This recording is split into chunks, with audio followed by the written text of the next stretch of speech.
ಸಾಟ. ನಮಸ್ಕಾರ ವೀಕ್ಷಕರೇ, ಇವತ್ತು ತುಳುನಾಡಿನ ಸ್ಪೆಷಲ್ ಆದ ಕಪ್ಪ ರೊಟ್ಟಿ ಅಂದರೆ ಓಡ್ ರೊಟ್ಟಿ ಮಾಡಬೇಕೆಂದಿದ್ದೇನೆ. ಹೊಸತ್ತು, ಹಳೆಯ ಓಡ್ ಸ್ವಲ್ಪ ಹಳತಾಗಿದೆ, ಅಂದರೆ ಹೆಂಚು ಹಳತಾಗಿದೆ. ಹೊಸತ್ತೊಂದು ಹೆಂಚು ತಂದಿದ್ದೇನೆ.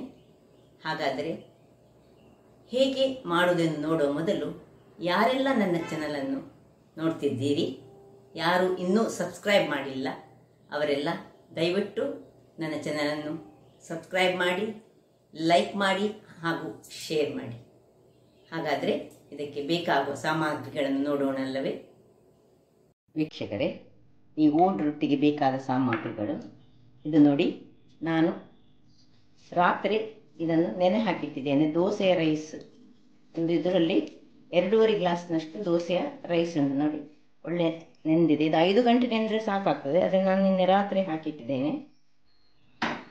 ಮತ್ತು ಒಂದು ಬೌಲ್ನಲ್ಲಿ ಇದು ಅನ್ನ, ನೀವು ಬಿಳಿ ಅಕ್ಕಿ ಅನ್ನ ಸಹ ತೆಗೆದುಕೊಳ್ಬೋದು, ಕುಚ್ಚಲಕ್ಕಿ ಅನ್ನವು ತೆಗೆದುಕೊಳ್ಬೋದು. ಮತ್ತು ಇದು ಒಂದು ಬೌಲು ತೆಂಗಿನ ತುರಿ, ಫ್ರೆಶ್ ತೆಂಗಿನ ತುರಿ ಬೇಕು. ಈಗ ಇಷ್ಟನ್ನು ನಾವು ಉಪ್ಪು ಹಾಕ್ಕೊಂಡು ಕಡಿಯುವ.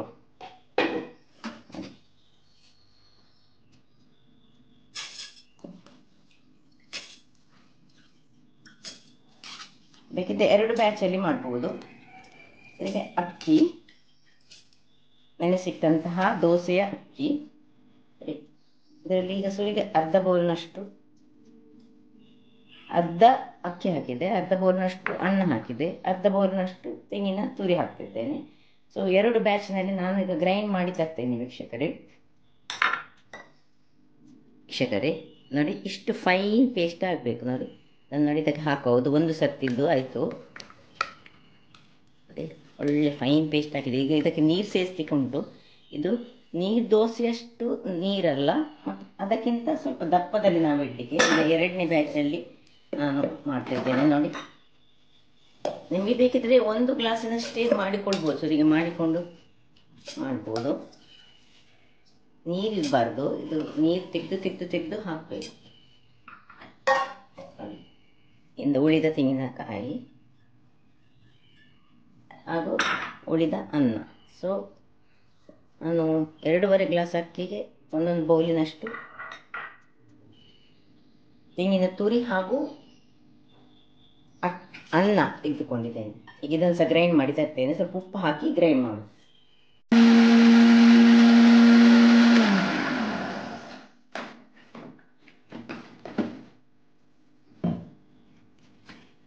ಎರಡನೇ ಬಾರಿ ಇದು ಸಹ ಆಯಿತು.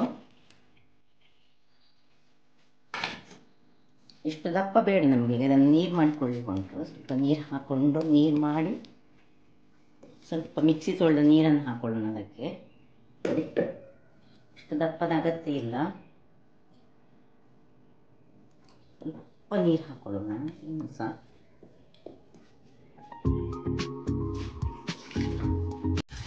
ನೋಡಿ, ಮಿಕ್ಸಿ ತೊಳೆದ ನೀರನ್ನು ಸಹ ಹಾಕೊಳ್ತಿದ್ದೇನೆ.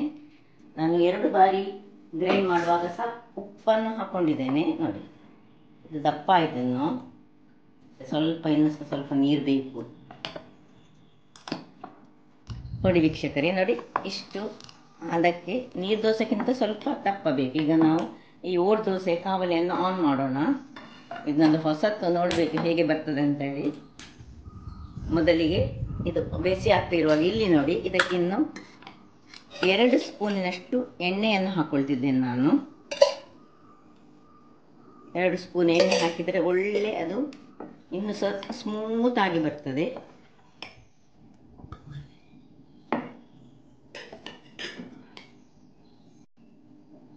ವೀಕ್ಷಕರೇ ನೋಡಿ, ಅದು ಒಳ್ಳೆ ಬಿಸಿಯಾಗಿರಬೇಕು. ಇಲ್ಲದಿದ್ದರೆ ಬಿಸಿಯಾದ ಮೇಲೆ ಹಾಕಬೇಕು ಸರಿಯಾಗಿ. ಕಾವಲಿ ಇದರಲ್ಲಿ ಮೇನ್ ಇರೋದು, ಕಾವಲಿ ಒಳ್ಳೆ ಬಿಸಿ ಆಗುವುದು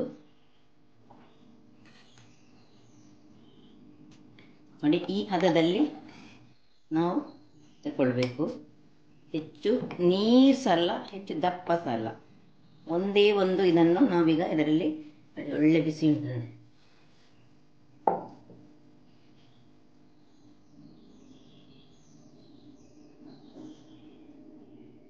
ಈಗ ಒಮ್ಮೆಲೆ ಮುಚ್ಚಿದ ಬೇಡ, ಅದರಲ್ಲಿ ಕಣ್ಣು ಕಣ್ಣು ಬಂದ ಮೇಲೆ ನಾವು ಮುಚ್ಚೋಣ.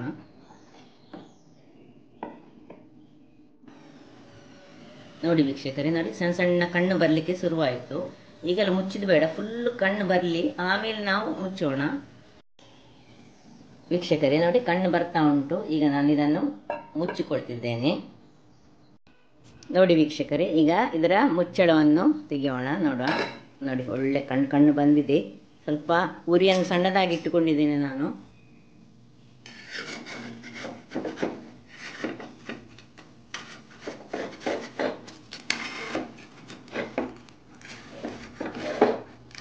ಹೊಸತ್ತು ಕಾವಲಿ ನೋಡ್ಬೇಕು ಈಗ ಹೇಗೆ ಆಗ್ತದೆ ಅಂತ. ನೋಡಿ ಒಳ್ಳೆ, ನೋಡಿ ಚೆನ್ನಾಗಿ ಬಂದಿದೆ ನೋಡಿ. ಈಗ ಇಲ್ಲಿ ನೋಡಿ, ಇದರಲ್ಲಿ ಹೀಗೆ ಎಕ್ಸ್ಟ್ರಾ ಎಲ್ಲ ಸ್ವಲ್ಪ ಎಲ್ಲ ಇದ್ದರೆ ಇದನ್ನು ಕೂಡಲೇ ತೆಗೆದುಕೊಳ್ಬೇಕು. ಸ್ವಲ್ಪ ಬೇಕಿದ್ರೆ ನೀರು ಹಾಕ್ಕೊಂಡು ಅದನ್ನು ಒರೆಸಿ ತೆಗೆದ್ರೆ ಸಾಕ್ತದೆ. ಸ್ವಲ್ಪ ನೀರು ಹಾಕೊಳ್ಳೋಣ. ನೀರು ಹಾಕ್ಕೊಂಡು, ಇದು ಹೊಸ ಕಾವಲಿ ಅದರಿಂದಾಗಿ ನಾವು ಸ್ವಲ್ಪ ಅದನ್ನು ಒಳ್ಳೆ ಕ್ಲೀನ್ ಮಾಡಬೇಕು. ಎರಡನೇ ದೋಸೆ ಹಾಕುವಾಗ ಯಾವಾಗಲೂ ಇದು ರೊಟ್ಟಿ ಟೈಪಲ್ಲಿ ಎಲ್ಲ, ಅದರಿಂದಾಗಿ ಎಕ್ಸ್ಟ್ರಾ ತೂಸು ಇರಬಾರ್ದು, ಇಲ್ಲದ್ರೆ ಅದು ಅಂಟಿಕೊಳ್ತದೆ. ಸೊ ಈಗ ಎರಡನೇದು ಹಾಕಿ ತೋರಿಸ್ತೇನೆ. ಸ್ವಲ್ಪ ನೀರು ಹಾಕೊಂಡು ಸಣ್ಣ ಒಂದು ತುಂಡು ಪೀಸ್ ಉಳಿದಿದೆ, ಅದನ್ನು ತೆಗೆದುಕೊಳ್ಳೋಣ.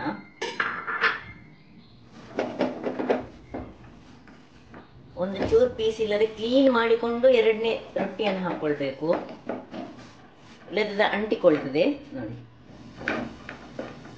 ಈಗ ನೋಡಿ ಇದೆ ನೋಡಿ, ಹಿಟ್ಟು ಇಷ್ಟು ಇರಬೇಕು ನೀರು.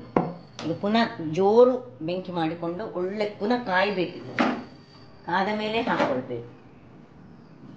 ವೀಕ್ಷಕರೇ ನೋಡಿ, ಈಗ ಬಿಸಿ ಆಯಿತು ನೋಡಿ. ಇದನ್ನು ಒಂದು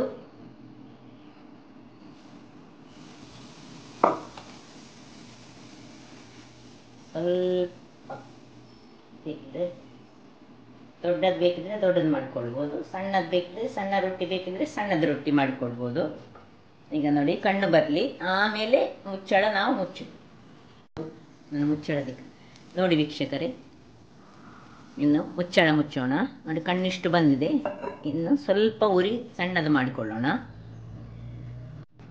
ವೀಕ್ಷಕರೇ ನೋಡಿ, ಈಗ ತೆಗೆಯುವ.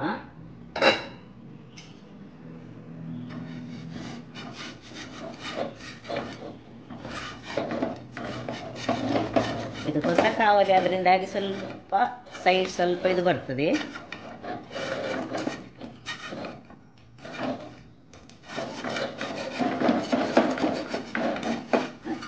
ಒಳ್ಳೆದಲ್ಲಿ ನೋಡಿ ಬಂತು. ಹೀಗೆ ನೋಡಿ ಹಿಂದೆ ನೋಡಿ ಹೀಗೆ ಬಂದಿದೆ ನೋಡಿ.